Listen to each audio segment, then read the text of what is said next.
ہمارا کہنا تو یہی ہے کہ اس گھرانے کو رلاؤ نہیں، اس گھرانے کو اذیتیں نہ پہنچاؤ۔ یہ اللہ کے نزدیک اتنا بڑا مقام رکھتے ہیں کہ اگر یہ ارادہ کر لیں پہاڑ اپنی جگہ سے ہٹ جائیں۔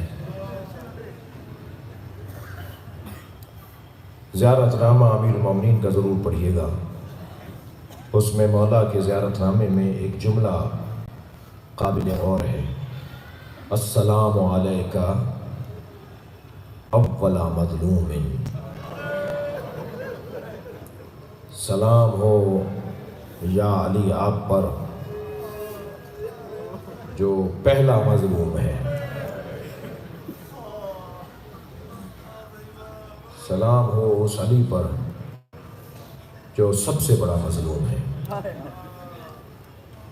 بڑا جگر تھا، بڑی شجاعت تھی علی کی۔ عزیزو، خیبر کو کھاڑنے میں بازو کا دم لگا، خندق کو پار کرنے میں بدن کا دم لگا، مگر جلتا ہوا دروازہ دیکھنا، سیدہ پہ اٹھتا ہوا ہاتھ دیکھنا، اس میں علی کتنے بڑے صابر ہیں۔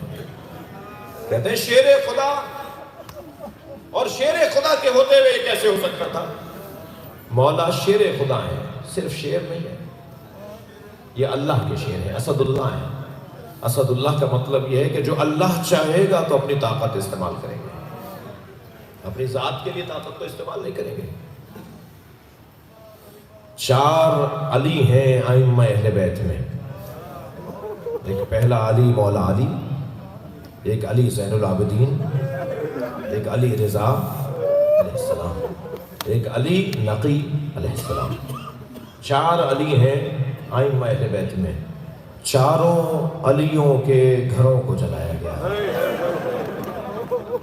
اجرکم اللہ، جو رونے آئے ہیں، جیسے فضائل میں مجھے جلدی نہیں ہے، ایسے مصائب کا بیان تو مال مجلس ہے۔ یہ دن تو ویسے ہی رونے کے دن ہیں، ہم ان مجلسوں میں اس لیے بھی آتے ہیں کہ چند قطرے آنسوؤں کے ہماری آنکھوں میں آ جائیں، تو یہ ہماری بخشش کا بہترین ذریعہ ہے، یہ آخرت میں ہمارے لیے بڑا ضروری۔ 4 علی ہیں جن کے گھروں کو آگ لگائی گئی۔ پہلا علی، پوری مسجد آئی تھی گھر کو آگ لگانے، بڑا سخت جملہ میں نے عرض کیا ہے، پوری مسجد گھر کو آگ لگانے ہے۔ اور سیدہ نے دروازے کے پیچھے سے کہا تم جس گھر کو آگ لگانے کا کہہ رہے ہو اس میں حسنین رہتے ہیں۔ تو جواب آیا وَإِن کوئی رہتا ہو ہم آگ لگا دیں گے۔ اور پھر اس دروازے کو آگ لگائی گئی۔ میں رونے والوں سے پوچھ رہا ہوں کہ علی اس وقت کہاں تھے؟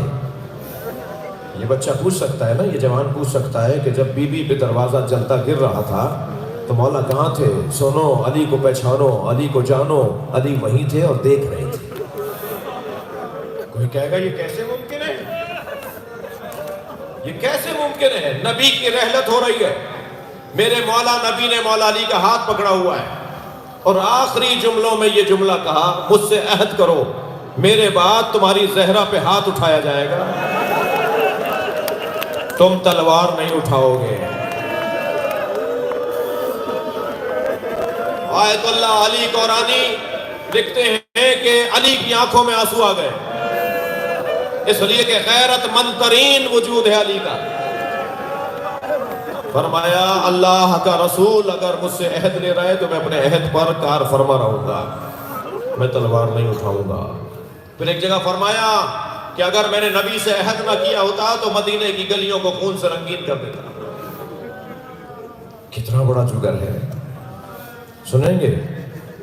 تیسرا دن تھا اس واقعے کے بعد، مولا بیٹھے ہیں اصحاب کے ساتھ کہ کچھ دیر بعد رونا شروع ہوئے، آنکھوں سے آنسو گر رہے۔ تو حضرت سعصع ابن سہیل نے کہا یا علی کس چیز نے آپ کو رلایا؟ فرمایا ابھی دیکھا نہیں وہ لائن لگی ہوئی ہے جس میں لوگ اپنا ٹیکس جمع کرانے، مالیات جمع کرانے آ رہے ہیں، ان میں خنفس جب مال دینے لگا نا تو اسے یہ کہہ کے لوٹا دیا تمہارا مال تمہیں رہے، تمہیں معاف کر دیا، تمہیں پتا ہے کہ کنفوس سے پیسے کیوں نہیں لیے؟ زہرا پہ ہاتھ اٹھانے کے انعام میں۔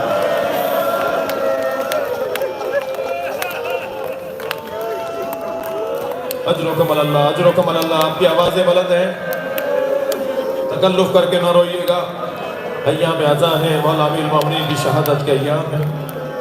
علی کا دروازہ، علی کا گھر جلایا گیا۔ دوسرے علی کا سنیں گے؟ یزیدی سپاہی، یزیدی لشکر کا سپاہی کہتا ہے کہ میں نے دیکھا خیمے جل رہے تھے اور ایک بی بی جلتے ہوئے خیمے میں جا رہی تھی اور بار بار جلتے ہوئے خیمے کی چوب سے ٹکراتی تھی اور چوب اسے روکتی تھی تو وہ رستہ بدل کے دوسری طرف سے اندر جاتی تھی، مگر خیمے کی بھڑکتی ہوئی آگ اسے روک رہی تھی۔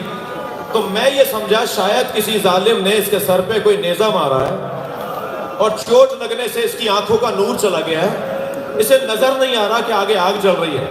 کہتا ہے میں دوڑتا ہوا آیا اور میں نے کہا بی بی تمہیں نظر نہیں آ رہا آگے آگ جل رہی ہے؟ تو اس نے مڑ کر مجھے دیکھا اور کہا یا شیخ انا لنا علیلون، اس خیمے میں ہمارا ایک بیمار رہ گیا ہے، وہ اپنے پیروں سے چل کر نہیں آ سکتا۔ اور وہ اندر گئی اور اس نے اپنی پشت پر اپنے بھتیجے کو اٹھایا، وہ علی کی بیٹی زینب تھی۔ دوسرا گھر جلتا ہوا دیکھ لیا، میرے مولا رضا کا گھر جلایا گیا۔ میں نے مختصر کیا، جب امام علی نقی کا گھر جلایا گیا نا تو امام کو اور امام کے اہل خانہ کو جب باہر لے کر آ رہے تھے تو امام مسلسل رو رہے تھے۔ تو ایک چاہنے والے نے کہا مولا آپ اصبر الصابرین، آپ بڑے امام، آپ صابروں کے امام، آپ کی آنکھوں سے آنسو جاری ہیں۔ فرمایا جب میرے گھر میں آگ لگ رہی تھی تو میری بیٹی فاطمہ کا دامن جل رہا تھا۔ اجرکم اللہ، اجرکم اللہ۔ مجلس مکمل کر رہا ہوں۔ اور وہ میری بیٹی کبھی اس حجرے میں جاتی تھی کبھی اس حجرے میں جاتی تھی اور بار بار پکار کے کہتی تھی مجھے بچاؤ۔ میں اس منظر کو سوچ سوچ کے رو رہا ہوں کہ کربلا میں سکینہ کا کیا حال تھا جب میرے مولا حسین کی بیٹی آگ سے بچنا چاہتی تھی اور کوئی نہ تھا جو حسین کے بچوں کو بچائے۔ آواز دے رہی تھی کوئی ہے جو اہل بیت کو بچائے۔ الا لعنت اللہ علی قوم الظالمین فسیعلم الذین ظلموا ای منقلب ینقلبون۔ یا اللہ ان آوازوں پر رحمت نازل فرما۔